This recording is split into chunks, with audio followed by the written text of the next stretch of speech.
இந்த தினை இட்லி தோசை ஆப்பம் எப்படி பண்ணுறதுன்னு பார்ப்போம்.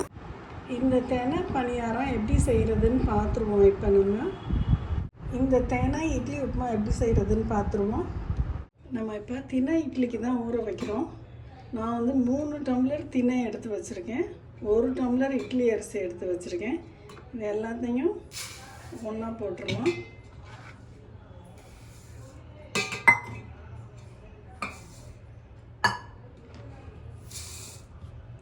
இதை ஊற வச்சுக்கிடுவோம். இந்த திணையிலையே நான் கொஞ்சோண்டு வெந்தயம், இந்த அளவு வெந்தயம் போட்டுக்கிடுவோம். இப்போ இதில் 1 டம்ளர் உளுந்து எடுத்துருக்கோம். நம்ம ஊற வச்சுட்டு வந்துடலாம். இந்த அளவு உளுந்து, 1 டம்ளர் உளுந்து, 3 டம்ளர் தேனை, 1 டம்ளர் இட்லி அரிசி, கொஞ்சம் வெந்தயம், இதை ஊற வச்சு எடுத்துகிட்டு வந்துக்கிறோம். இப்போ நம்ம ஊற வச்சுருக்கோம், ஊறட்டும். தேனை உளுந்தையும் ஊற வச்சுருக்கோம், ஊறட்டும். காலையில் ஆட்டிக்கிடலாம், காலையில் பார்ப்போம். இப்போ நம்ம நைட்டு ஊற வச்சோம் உளுந்தும் இந்த தினையும் நல்லா ஊறிடுச்சு. இது காலையில் நம்ம இப்போ தான் ஃபஸ்ட்டு உளுந்தை போட்டு ஆட்டிக்கிடுவோம். இப்போ நான் கிரைண்டரில் இந்த உளுந்தை வடித்து வச்சுருக்கேன், இதை எப்படி போட்டுறேன். நம்ம 1 டம்ளர் உளுந்து போட்டோம், அதுக்கு நமக்கு 2 டம்ளர் தண்ணி ஊற்றணும். ஆனால் ஃபுல்லாக உடனே ஊற்றிடக்கூடாது, கொஞ்சம் கொஞ்சமாக நம்ம ஊற்றிக்கிடணும். ஆட்ட ஊற்றிக்கிடலாம். இது நம்ம ஆன் பண்ணிக்கலாம்.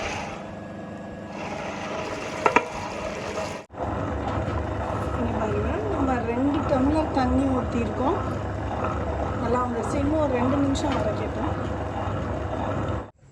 நம்ம இது நல்லா ஆட்டிடுச்சு. இந்த உளுந்து நம்ம எடுத்து வச்சுக்கிடலாம். இப்போ நம்ம 2 டம்ளர் தண்ணி ஊற்றி ஆட்டியிருக்கோம், 20 நிமிஷம் ஆட்டியிருக்கோம். உளுந்து வலிச்சிட்டோம். நமக்கு உளுந்து இவ்வளோ வந்திருக்கு. அடுத்து நம்ம அந்த கிரைண்டரில் தினையை போட்டுக்கிறோம். நம்ம இப்போ நல்லா தண்ணியை வடிச்சிட்டோம். இப்போ இதை ஃபுல்லும் கிரைண்டரில் போட்டுக்கலாம். போட்டுட்டு காமிக்கிறேன்.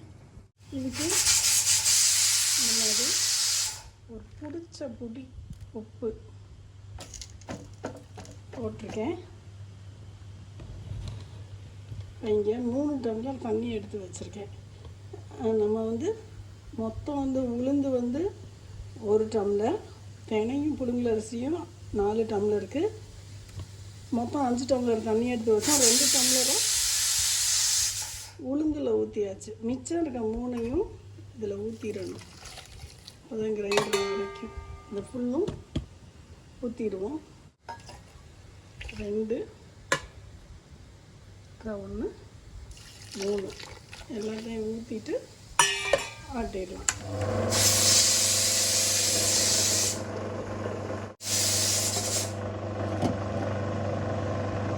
மூடி வச்சிடலாம். 1/2 hour கழிச்சு பார்ப்போம்.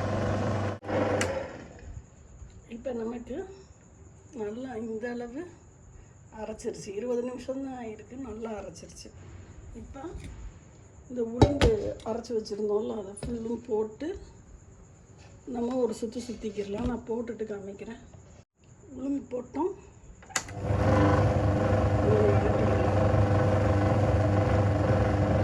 அப்படி கை வச்சு ஆட்டினா தான் அது ஃபுல்லும் மிக்ஸ் ஆகும். நமக்கு நல்லா மிக்ஸ் ஆகிடுச்சு. இதை எடுத்து வச்சிடலாம். எடுத்து வச்சுட்டு காமிக்கிறேன். நான் நமக்கு தினை இட்லி மாவு நமக்கு ரெடி. இது நான் 2 இதில் எடுத்து வச்சுருக்கேன். ஒன்று ஃப்ரிட்ஜில் தூக்கி போட்டுருவேன். இந்த நிறையா இருக்கிறத, கொஞ்சமாக இருக்கிறத நைட்டு இட்லி நம்ம நைட்டு பார்ப்போம். இதை இப்போ நம்ம காலையில் மாவு ஆட்டியிருந்தோம். இப்போ பார்ப்போம். நமக்கு இந்த மாதிரி நல்லா பொங்கி நல்லா வந்திருக்கு மாவு. நம்ம இந்த மாதிரி இட்லி தட்டில் லைட்டாக எண்ணெய் தடவிட்டு முன்னாடி எண்ணெய் ஃபுல்லாக அந்த மாதிரி தடவிட்டு நம்ம இந்த மாதிரி ஊற்றிக்கிடலாம். தெனை இட்லி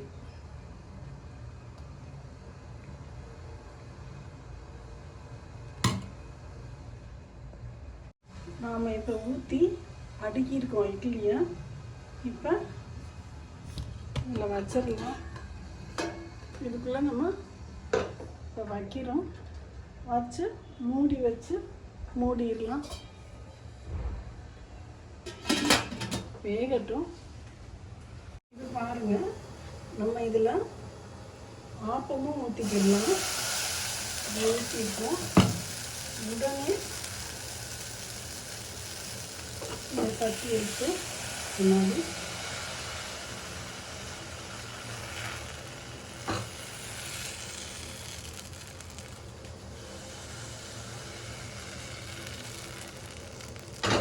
வச்சுக்கிடலாம். ஒரு சொட்டு எண்ணெய் ஊற்றிட்டு மூடி போட்டுக்கிடுவோம். இப்போ திறந்து பார்ப்போம். நமக்கு நல்லா வந்திருக்கு ஆப்பம். பாருங்க, பஞ்சு போல் இருக்குது. பேக் சைடு நல்லா இருக்கு. கூட நம்ம ட்ரை பண்ணி பார்க்கலாம். ஃபஸ்ட்டு கொஞ்சோண்டு எண்ணெய் ஊற்றிக்கிடுவோம். கல் காயட்டும். ஏன்னா நமக்கு வந்து இட்லி வெந்திருக்கு. இதோட நான் அடுப்பை ஆஃப் பண்ணிடுறேன். ஆறுனாட்டி நம்ம இதை எடுத்துக்கிடலாம். நம்ம இதை இட்லியை எடுத்து இப்படி எடுத்து வச்சிடலாம். கொஞ்சம் ஆறுனாட்டி நம்ம இது பண்ணிக்கிடலாம். இப்போ நம்ம ஒரு தோசை ஊற்றலாம்.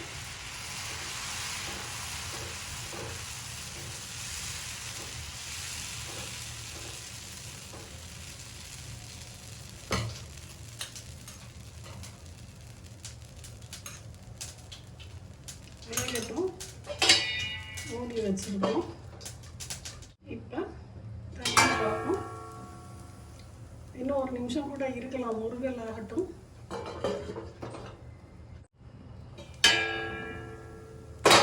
இங்கே பாருங்க, நமக்கு நல்லா செம முருகலை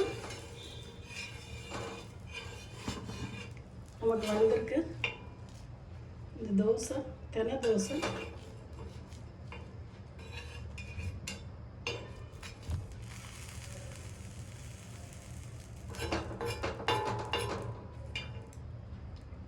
கொஞ்ச நேரம் இருக்கட்டும். அப்போ தான் அதே மாதிரி ஷேப்பில் இருக்கும். இந்த தெனை இட்லி, தெனை தோசை, தெனை ஆப்பம் பாருங்க, செம்ம சாஃப்டாக செம்மையாக இருக்குது.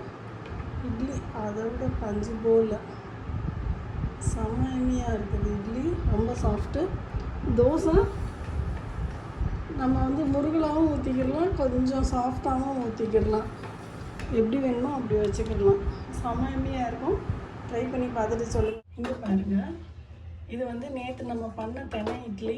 இது இப்போ காலையில் இது வந்து 4 இட்லி எங்களுக்கு மிஞ்சி இருக்குது. இப்போ நம்ம இதை உதிர்த்துக்கிடுவோம். இப்போ நம்ம இந்த மாதிரி உதிர்த்துருக்கோம்.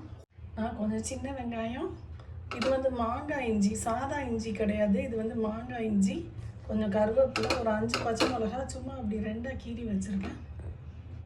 இப்போ ஒரு சட்டி காய வச்சு கொஞ்சோண்டு எண்ணெய் ஊற்றிடுங்க. இதில் கொஞ்சோண்டு உளுந்து, கொஞ்சோண்டு கடுகு. இப்போ கடுகு உளுந்து நல்லா செவந்துருச்சு. இந்த வெங்காயம், மாங்காய், இஞ்சி, பச்சை மிளகா, கருவேப்பிலை எல்லாத்தையும் போட்டு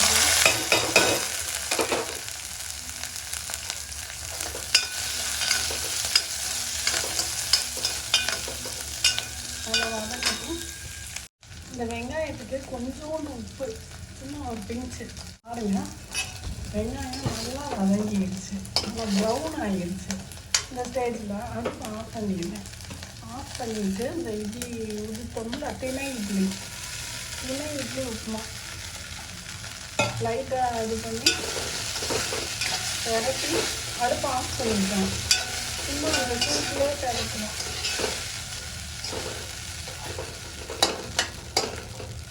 கொஞ்சம் அந்த மாதிரி கெட்டியாக இருக்கிறத உடச்சி விட்டுருங்க. உப்பு பாருங்கள், பத்தலைன்னா கொஞ்சம் போட்டுக்கோங்க. இது அவ்வளோதான். ஒரு நிமிஷம் கழித்து எடுத்துடலாம். இதெல்லாம் போதும். நம்ம சட்டியில் எடுத்து வச்சிடலாம். நமக்கு இப்போ தெனை இட்லி உப்புமா செம எம்மியாக ரெடி ஆகிடுச்சு. சூப்பராக இருக்கும். ட்ரை பண்ணி பார்த்துட்டு சொல்லுங்கள் ஃப்ரெண்ட்ஸ். பாய். இனி பாருங்கள், இந்த சட்டியை நம்ம இப்போ ஆன் பண்ணிக்கிறோம். நான் இதில் வந்து நெய் தடவி இருக்கேன். நான் இப்போ இதில் ஒரு கரண்டி 2 கரண்டி மாவு எடுத்து வச்சுருக்கேன். இதில் வந்து கருப்பட்டி பால் கொஞ்சம் தனியாக தான் இருக்குது. இதை நான் வந்து இதில் ஒரு 3 ஸ்பூன் ஊற்றிருக்கேன்.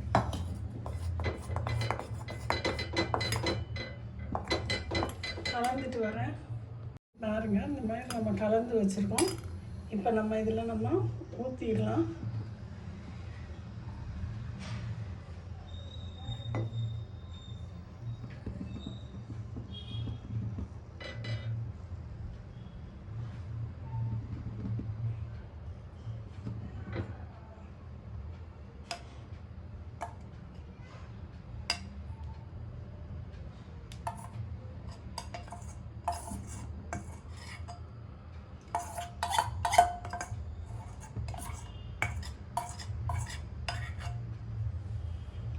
நமக்கு இப்போ 7 இதுக்கு வந்திருக்கு. மூடி வச்சிடலாம். இப்போ முன்னாடி ஒரு தட்டை வச்சு மூடி வைப்போம். அடுப்பு வந்து சிம்மிலே இருக்கட்டும். இப்போ பாருங்கள், நமக்கு இது வந்து ஓரளவு வெந்திருக்கு. இதை நம்ம திருப்பிடலாம்.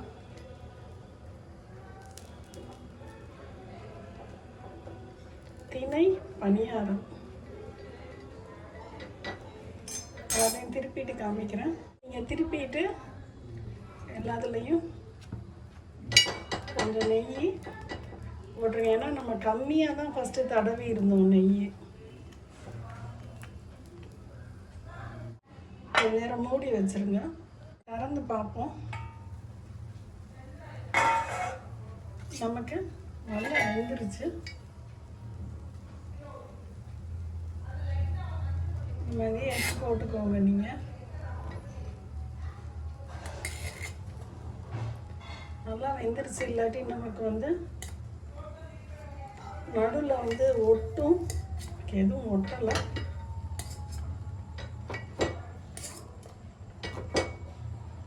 அவ்வளோதான். இங்கே பாருங்கள், செம எம்மியான தினை பணியாரம் ரெடி. இப்போ பாருங்கள், உள்ளே வந்து நம்ம இந்த பக்கம் இதாகவும் இதாகவும் இருக்குது. உள்ளே பாருங்கள், செம்ம சாஃப்டாக செம்ம சூப்பராக வெந்திருக்கு. நீங்களும் ட்ரை பண்ணி பார்த்துட்டு சொல்லுங்கள் ஃப்ரெண்ட்ஸ். தினை பணியாரம். பாய்.